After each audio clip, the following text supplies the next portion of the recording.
In this video, I do a full match analysis for one of my members and break down the key changes that he can make to see immediate improvements. Hit the link in my description for full access to all of my online coaching videos or to start your own online coaching journey. Feel free to use the video chapters to skip ahead to the good stuff. And don't forget to like, share, and subscribe to help me grow table tennis in the US. What's up, bro? I just finished watching both your matches. I have some notes over here on the side. I'm gonna go over with you a few things, and then I'm gonna go downstairs and show you a few examples of what I'm talking about. I wanna start off by talking about what you do very well, and then I'm gonna move into the stuff that we need to work on. The major thing that I noticed is just you have very good racket angles. You have very good touch in your hand. I would say as far as like the technique of your hand, it's much higher level than I would say the technique in your footwork or, you know, in your movement. Your hand feeling is good, and I think your block is good. I think your push is good. You can smash the high balls. I think you got a lot of good touch in the hand. I think that from my perspective, most of your errors are coming from a couple of simple issues that are coming with your footwork and in the way you stand. So moving on into the things that we need to work on. The number one most critical issue for me is the way that you stand. Your right leg is always even with, if not in front of your left leg. So this is gonna cause a whole bunch of issues, and I have a bunch of examples of why this is causing you errors. But in my mind, the right leg being too far forward is creating 60%, if not more, of the issues that you're experiencing on the table. Right off the bat, you can notice here in the warm-up, there's not much weight transfer. And this is true across all your forehands. You know,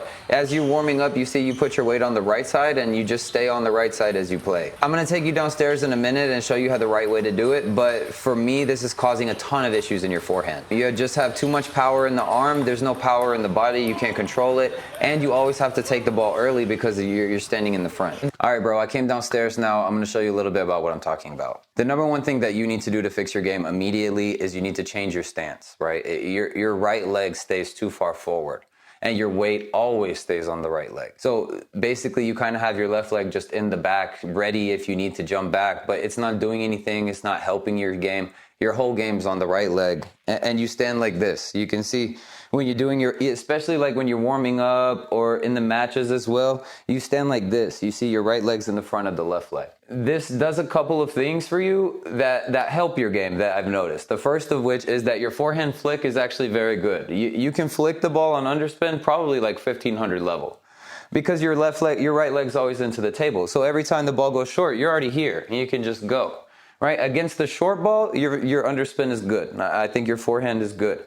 Against the long ball, though, you can't do anything because your leg's already in. The ball comes long. You have to just go this one.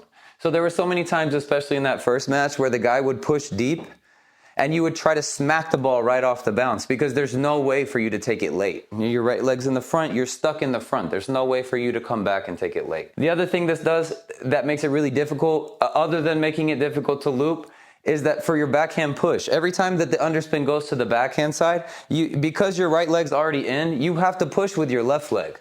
So there's so many times where you're pushing like this, right? And what this does that's really bad is when you finish the push, there's no way for you to get back without jumping both feet, right? This means that as soon as you come into the table, any long ball will kill you. You have no chance against any ball that's coming to the baseline. This is another thing that's just not good. It sets this main thing, your right leg being in the front, really sets the foundation for all of the mistakes that you make. Most of the mistakes that you're making just come from this simple adjustment, pulling the right leg back. I would say you could probably correct like 60% of your mistakes in your matches right now just by correcting your stance coming back and by learning how to correctly transfer your weight from right to left on forehand. Because once you have this right leg back stance, the idea is that anything on the forehand you take later and anything on the backhand you take earlier, right? So you can come in on the left side and backhand this way, and anything on the forehand you take more time and go this way. Right now, the way that you're playing, the right leg in the front, you have to play both sides at the same time. Right? Like this, you have to do like this. And the forehand just by nature needs more time. You can't do the backhand like this and the forehand like this. You're never going to be able to keep up, right? Because the forehand's not powerful like this. Not even powerful, it's not functional, right? You can't transfer your weight, you can't do anything. All you can do is use your bicep power. That's basic, you know, that's beginner stuff. You're better than that. The touch in your hand is already good. The first thing that we need to talk about is your stance and how to correctly transfer your weight from right side to left side. So right now, if I show you the way that you're doing your forehand, it looks like this.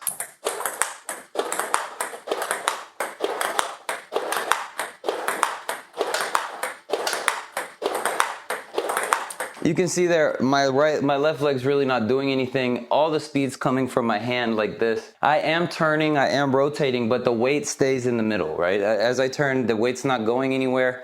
It's just like this, right? This is the way you warm up, and this is the way you forehand. So how do we transfer our weight? This is the hard thing. You know, what does it mean? How does it feel? What does it look like, right? I can show you how it looks, but you're not going to be able to do it unless you understand what it means. Basically, in table tennis, you want to transfer the weight in the top of your body, right? So the weight of your shoulders. You can feel this by putting your shoulders all over your right leg, right? You can see here, without rotating my stomach, without a big twist or anything like this, I can shift my weight to the right side by moving my shoulders to the right side. You see now I can pick up my left leg. The weight's on my right side, right? Now I can push my right side on the left side, shift to the left. Now the weight's on this side, right? So this is the general and very simplified idea of what a weight transfer is, right? It doesn't necessarily mean a big rotation in your body. It doesn't necessarily mean that you have, you know, every muscle firing. Basically, at its essence, we're going to just put our weight on the right side. We're going to put our weight on the left side, right? We can add rotation in. We can make it stronger. We can build it up over time. But this feeling of right to left, right to left, right, left. We definitely have to stop. And in your case specifically, we definitely have to stop going right, right. You see, you never leave the right side. Your right leg's in the front. So when you finish, you stay still on the right side. And even sometimes the left leg will come forward. You do like this one, but you're still standing on this side. I can still pick it up. The weight's always on the right side for you. So the power comes through your arm then, because you have no power in your legs and your body, nothing adding to the ball. The power comes from your arm. So you feel tight. At the end of your shot, it's like this. You do boom, like this, boom, because your arm's so tight. You get what I mean? Right to left is how we make power, which is why we have to pull this right leg back. Right? If we keep the right leg in the front, when we go right to left, we're going to be going backwards. You understand, like this. So here, if I'm going right to left, I'm pulling away from the table, not towards it. I need to make sure that my left leg's in the front so that when I go right to left, I'm going towards the table. And that creates most, if not all, of the power, and the driving force forward comes from this right to left, which gives you a lot of space to just free up your arm, relax your arm. You know, you can pull your arm soft now because you don't have to get the power like this. Instead, you get the power like this. Right, left, right, left. And the arm just gives you the control. This is where I was saying in the beginning of the video, your arm is good, right? You have good control in your hand. You have a good feeling on the ball. But when it comes to attacking, you can't put that feeling out into the attack. The attack looks uncontrollable, right? Because your feeling's gone, because you tied up your arm so much. So the key here needs to be that you're transferring the weight of your shoulders. And a lot of people, when they're trying to transfer, they're doing this. They want to transfer the weight down in the bottom. You know, they twist their hips like this or something like that. And the shoulders don't necessarily move. And the key here is, if my hips move, what does it do to my paddle? Nothing, right? But if my shoulders move, what does it do to my paddle? My paddle has to follow my shoulders. And you see, as long as this part's tight. I mean, of course, if I'm like being ridiculous, I can do this. But if your shoulder is strong, when you turn your shoulders the paddle will move automatically. Whereas if you turn the hips, the paddle might not move. Okay, so this is something that's very difficult for beginners, is to understand how to transfer the weight into the ball instead of transfer their muscle power into the ball, especially if you're learning as an adult. I went through the same thing in 2017 where when I was learning how to play at first, I would boom like this, slam my arm all the time, not use my body like this, boom, basic stuff. All the beginners do this. And it wasn't until I started to learn to transfer to my left side, actually turn onto my left side. Right?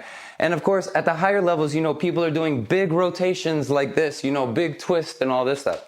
At your level, you don't need to be doing that yet. You just need to be doing this. Just right to left, right to left. This is enough. At your level, you can make huge progress. Just keeping the right leg back and go right to left, right to left. So you can see what I'm talking about right here.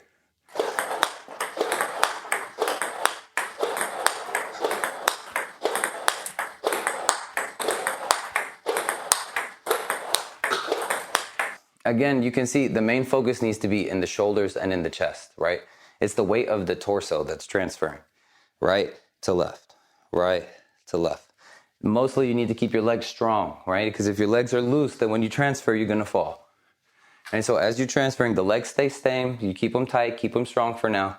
and just turning the shoulders. So also you'll notice because this right leg always stays in the front, when you push it forces you to use your left leg actually, which is a huge error, right? When you're pushing, the right leg needs to go under the table. So there's a couple of things here. When you play with your right leg forward, it's gonna make you play well against short balls, which is why I think that you have a great forehand flick. You're already in on the table, so anytime they push the ball, you know, shorter or middle of the table, you can just step in and flick right away, no problem. But every time they push all the way to the baseline, you miss these loops. This is a huge issue for you. Another thing is, and you can see that here, look, as you can see, you're already in on the table right here. You step in and you flick, no problem. Your flick hits almost every time. But another thing is when you serve and you put that right leg too close to the table, you see here, this is a huge error. Your left leg is moving as you push.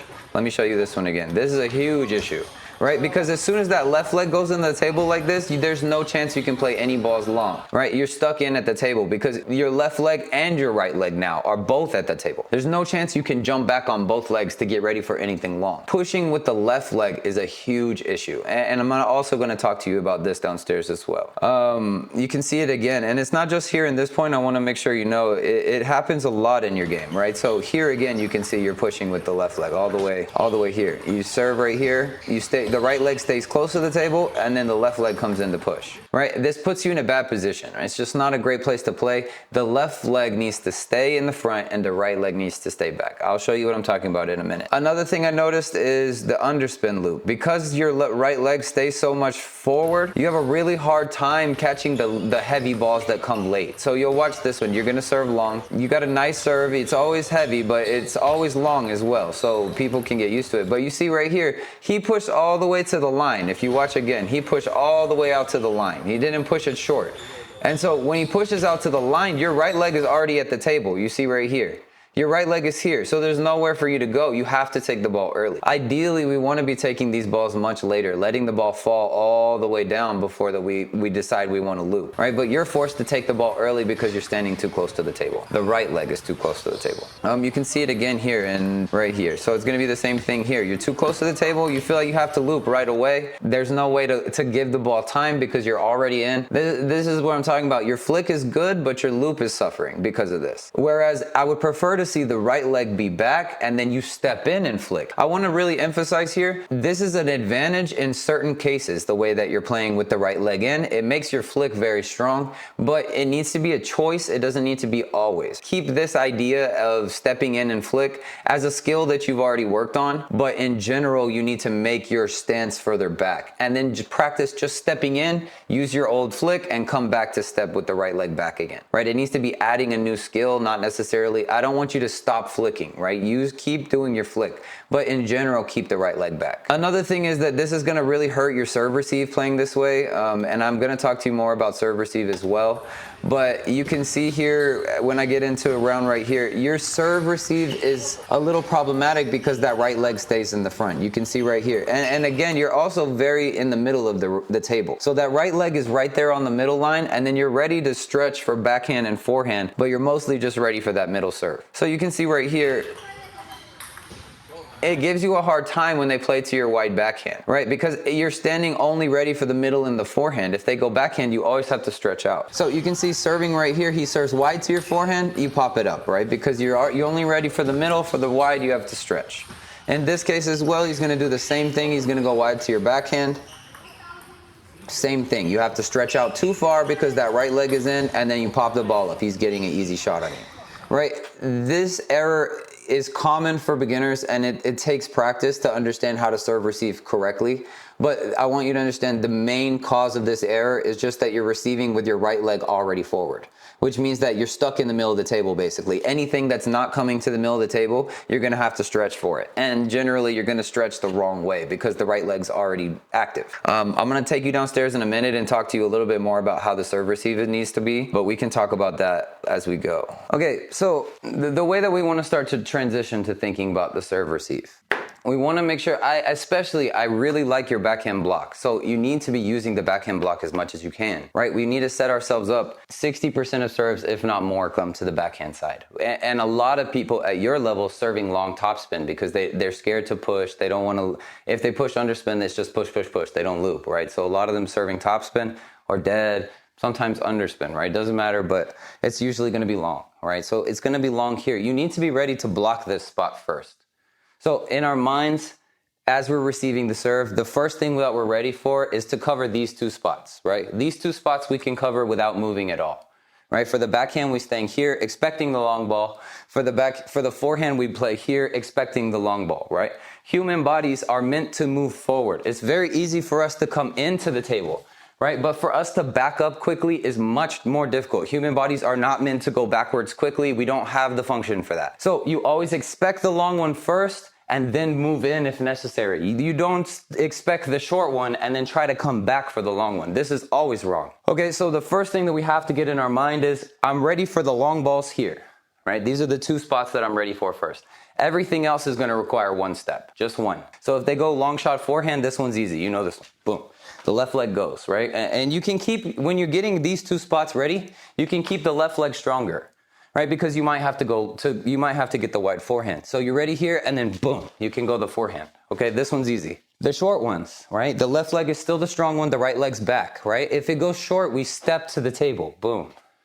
If it goes short, we step to the table.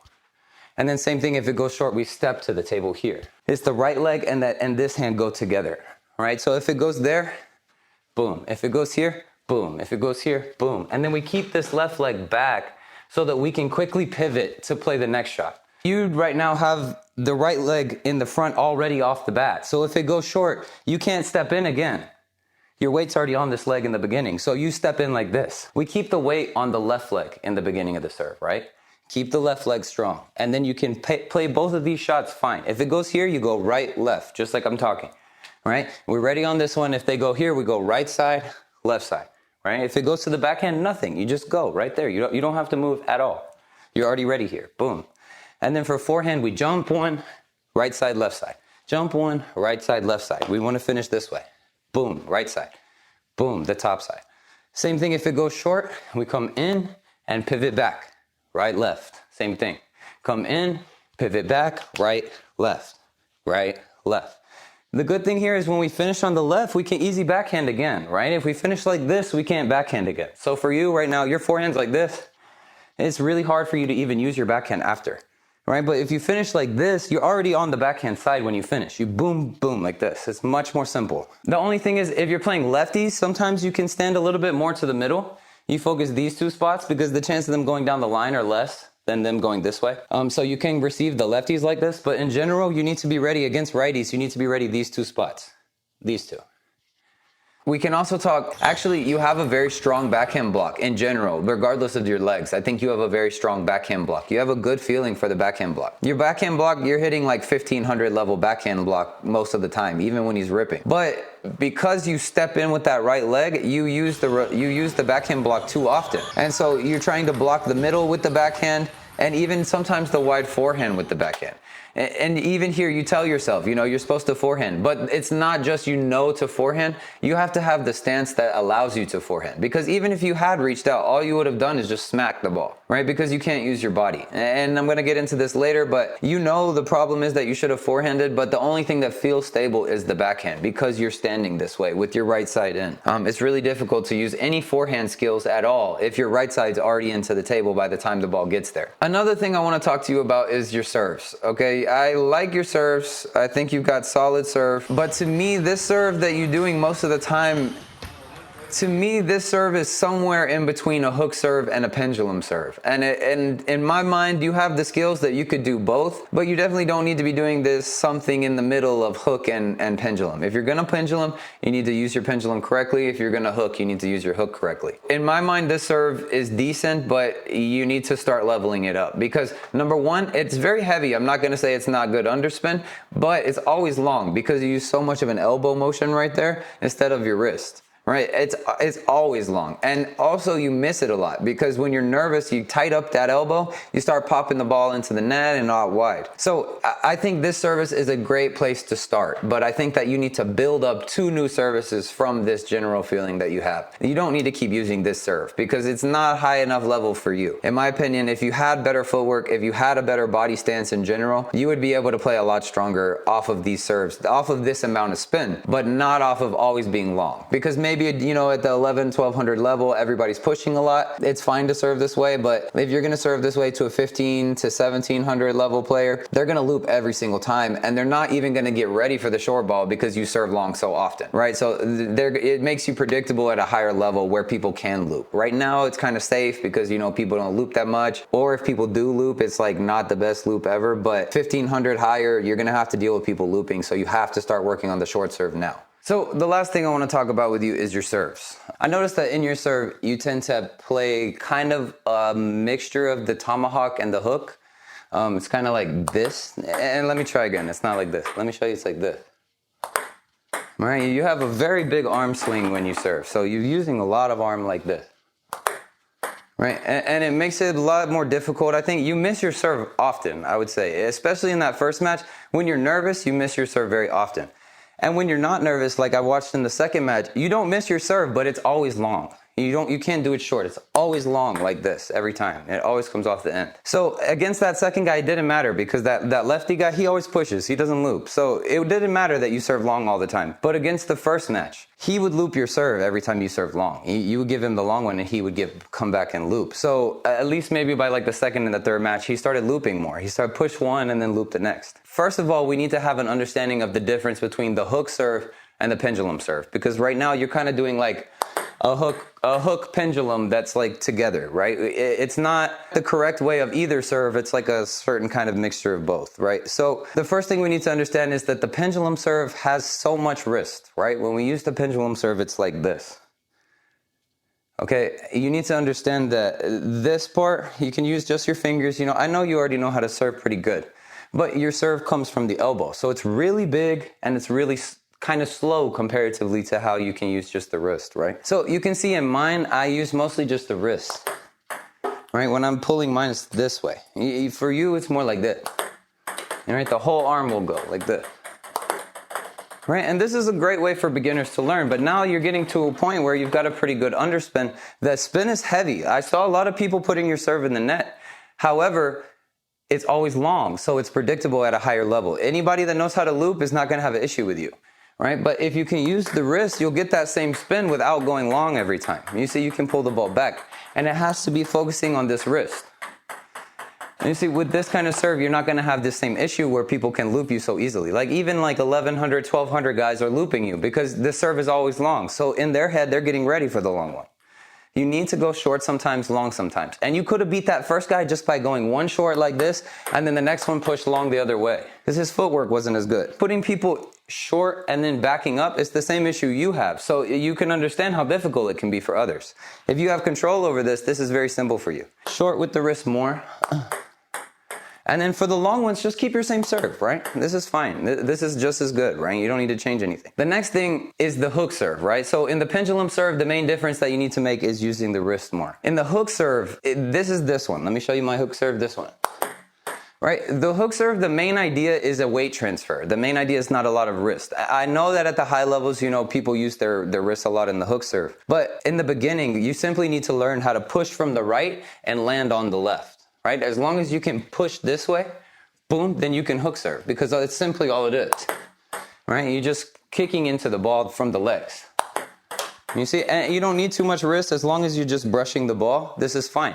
And right now it's like you set up the way that you serve looks like you're gonna hook serve, and then you just pull the pendulum. Which is why I say that there should be. I think you could do both, and I think if you do both, your game will get better. Right? For this one, you serve, use the wrist. Right? And then for this one, you serve and push off the right leg. You can see like this, the right leg and then to the left. So you feel like you finish right on the ball. Like this. This serve is also good. And if you're doing it this way, you can also go short, right? Like if you go this way, soft. If you go soft into the leg.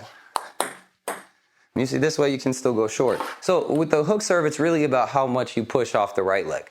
With the pendulum, it's really about how much you use your wrist. With the pendulum, it's really just about how much you use your wrist. You really want to feel this feeling of snapping into the ball with your wrist. So like that.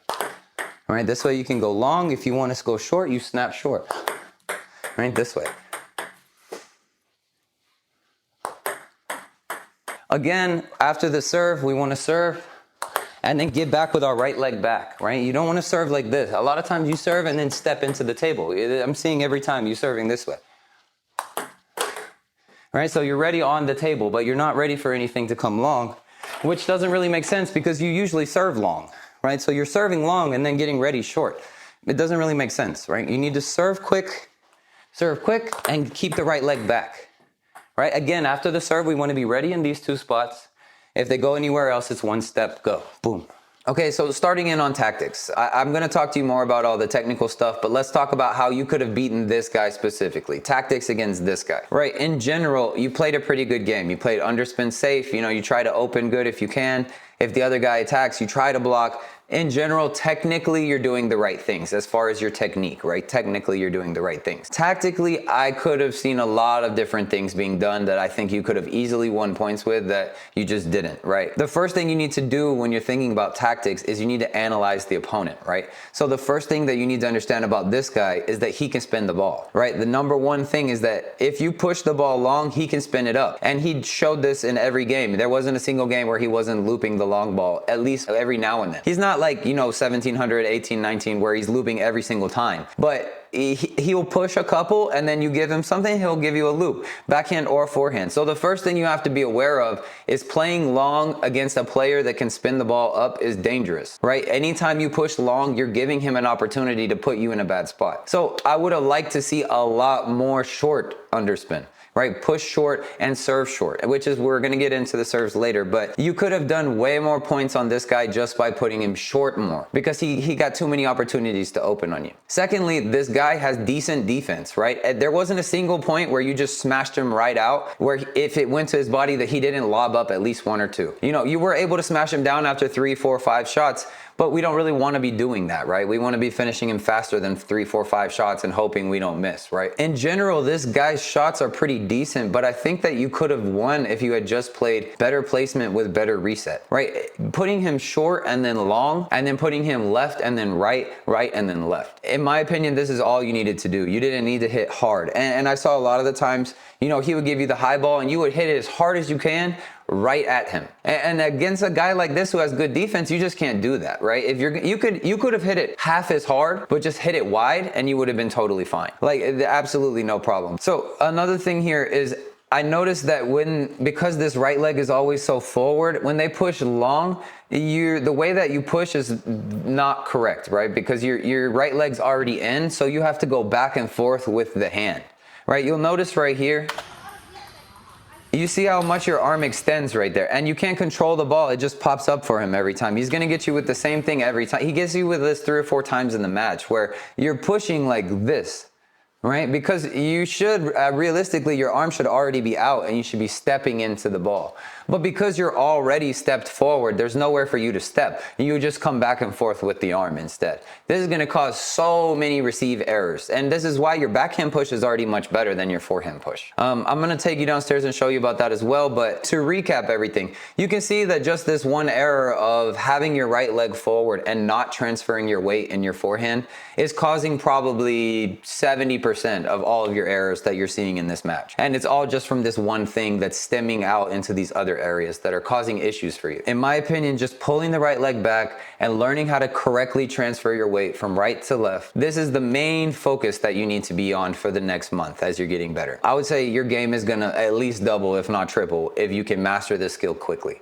Because like I said, in terms of the hand, there's not much of an issue. Like your receive is good, block is good, your angles are good. You don't have these like bozo angles where you're doing all this crazy stuff. You play a very good game in terms of the technique, right? And I think that's probably been where most of your focus has been as you've been training, is in the hand. And that's obvious in how you play because you play very well in the hand. But I think now you need to start transferring that focus a little bit more out into the full body experience and into more tactics, right? I think you need to start just trusting your hand, right? And move on to focusing on the body.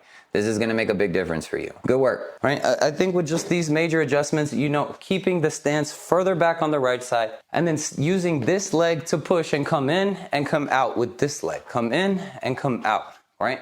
Keep these 2 spots on lockdown, whether you're serving or receiving the serve. These 2 spots are the main thing. And then everything else, you have 1 step and you can get there, right? This is easy. But most serves come here. We're ready for these long ones, long and long. And then we're ready on these 2, this one and this one. This right here, I think will change your game immediately if you start thinking like this. And the main thing that you need to practice technically is the transfer, right? You need to transfer your weight, the weight of the torso, right to left. And then everything else is really just mindset, right? It's just really just stance, right? You need to stand with your right leg further back. You need to get ready on these two spots for the long serve first. Then you can adjust for anything short or anything wide to the forehand, right? But somebody, you got a good block. You need to be able to block this shot. Good job.